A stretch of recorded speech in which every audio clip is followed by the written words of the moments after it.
of his saintly friends, and for his help to those who assist him.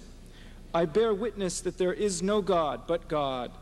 He is one without partner. I bear witness with the testimony of those who purified their hearts through Tawheed, by means of which they have pleased their sustainer. And I bear witness that our Master Muhammad sallallahu alayhi wasallam, may God send blessings and peace upon him. I bear witness that our Master Muhammad is his servant and his messenger, the one whose sustainer transported him by night from the Masjid al-Haram to the Masjid al-Aqsa. From there, by means of God, he ascended to the highest heavens, to the Sidrat al-Muntaha, the low tree in the highest heaven, which contains the paradise of refuge. May God send blessings and peace to him and to his successors, Abu Bakr, Umar, Uthman, and Ali. I present my greetings and congratulations to my honorable brothers and those in attendance at this blessed festival of the birth of the Supreme Messenger Muhammad sallallahu alayhi wasallam. Praise and gratitude is due to God, that unrivaled sustainer, who has bestowed upon those responsible success at convening such a conference and festival to honor the birthday of the seal of the prophets sallallahu alayhi wasallam. I beseech God that all those who have taken the pains to organize this meeting will obtain the benefit of abundant reward and recompense for their efforts.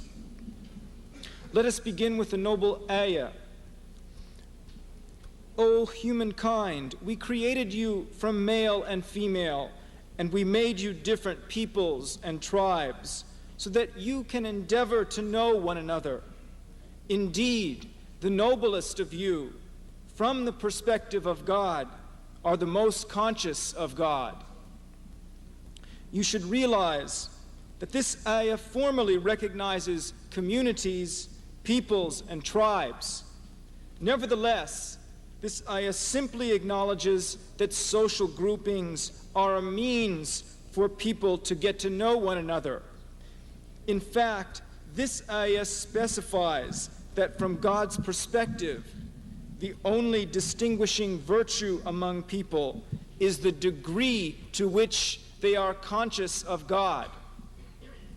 Moreover, this ayah does not acknowledge the validity of political boundaries, which have been a cause of disunity among Muslims. Today, we have gathered to celebrate the birth of the Messenger, sallallahu alaihi wasallam, since God in his glorious speech has declared in Ali Imran, indeed, God bestowed a favor upon the believers when he raised up in their midst a messenger from among themselves to convey his signs unto them. To convey his signs unto them, and to purify them, and to teach them the divine book as well as wisdom. Whereas before that, they were indeed most obviously lost in error. In this ayah, by endowing the prophet with revelation, God bestowed upon the believers the favor of the mercy of guidance and hope. And we must also take into account the following ayah. And in the messenger of God, you have a good model for everyone who hopes for God and the last day, and who remembers God unceasingly. If you look carefully, God has united all of the qualities of the major prophets in the messenger. First, Noah's endurance of hardship. Second, Abraham's emigration. Third, Moses' struggle against the Pharaoh. Fourth, Jesus' asceticism, piety, and his detachment from the world. Addressing the messenger in Surah Al-Muzammil, God said, "And devote yourself to him," meaning God, "with utter devotion."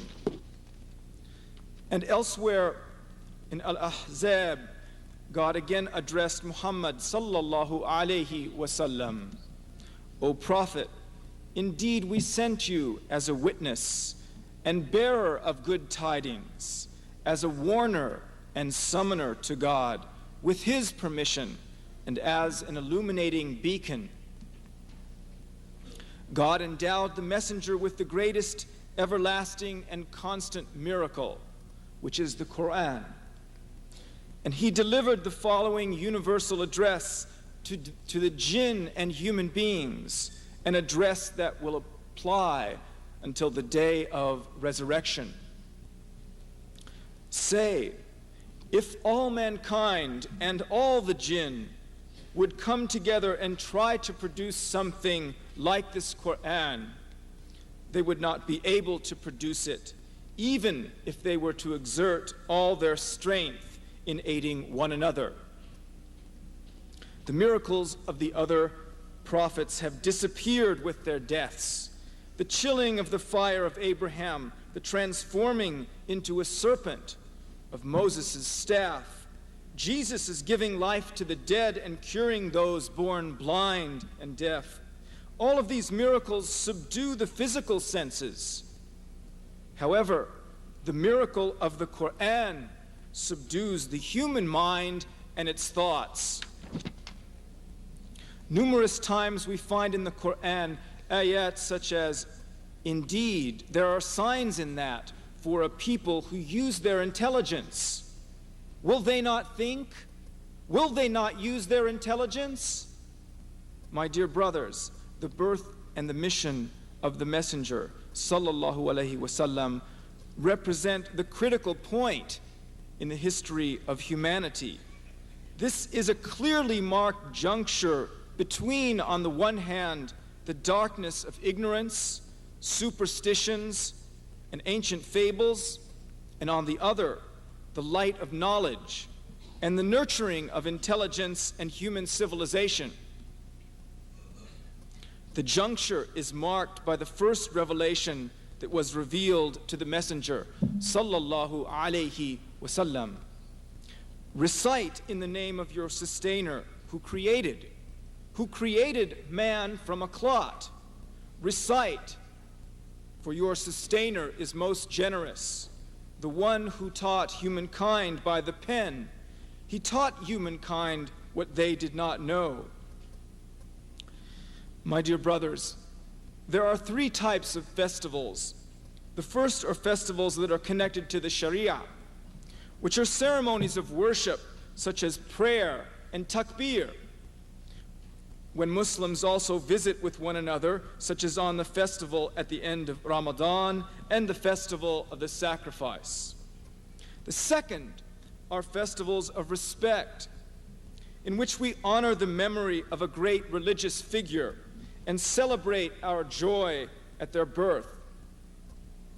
The third are festivals connected to the natural world, such as the celebration of the New Year, Nowruz, which is a custom observed by people.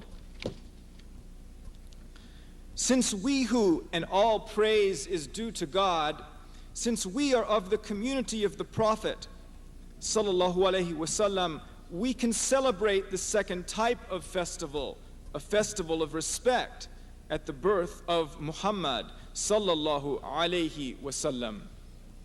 In other words, by celebrating his birth, we can honor him and show respect for the divine messenger who is the most noble of all created beings. The purpose of this gathering is to celebrate a long-standing ceremony. It dates back to the first generations of Muslims, namely to the Tabi'een, the successors, which is the generation who came after the companions of the Prophet. It is a festival that has continued to be a means of reminding the community of Islam of the teachings, outstanding qualities, and traditions of the Messenger, sallallahu alaihi wasallam. And also, it has been a way that Muslims have kept alive the awareness of both the tribulations of the noble Prophet of Islam, as well as the sacrifices that his companions endured in order to transmit the divine